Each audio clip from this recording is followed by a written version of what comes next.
Everybody, it's Bob, and today we're on chapter 19 of the book of John. And as we're nearing the end of this particular verse, this particular chapter talks about the crucifixion and death of Christ. So it is a fairly heavy, somber chapter. But I want to focus on the first 16 verses. There's a brief exchange between a man named Pilate and Jesus right before Jesus went to the cross. Who was Pilate? Pilate was the governor of Judea. He was the Roman authority. He answered to Caesar. And in order for the Jews to carry out an execution, they had to get authority and permission to do so from the Roman government, which of course was represented in the man of Pilate.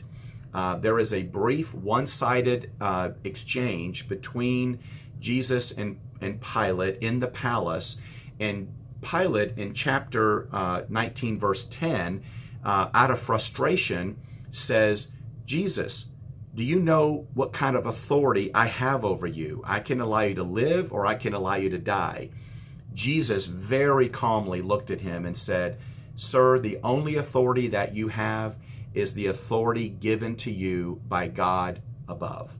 In other words, my fate, my hope, my rest is in God, not you, Pilate, and he's got this. And I just love that about that exchange.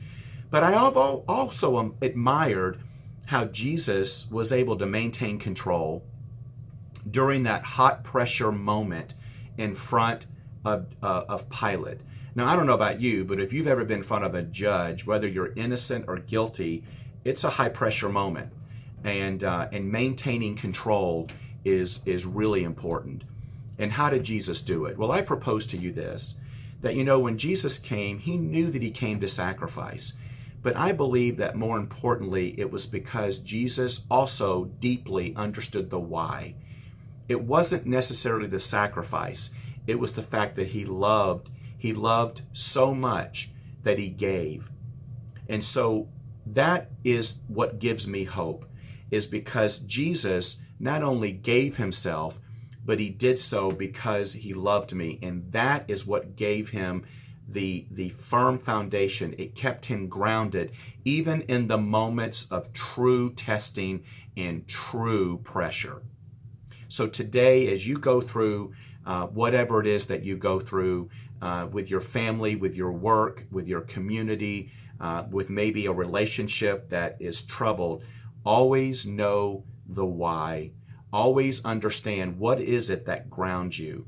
And obviously, we as believers, Jesus has given us the example to follow, that Jesus says love is what propels us to do what we do. And that's the reason why we give back. That's the reason why Impact City is having this insatiable desire to reach out to people. And it is because of love.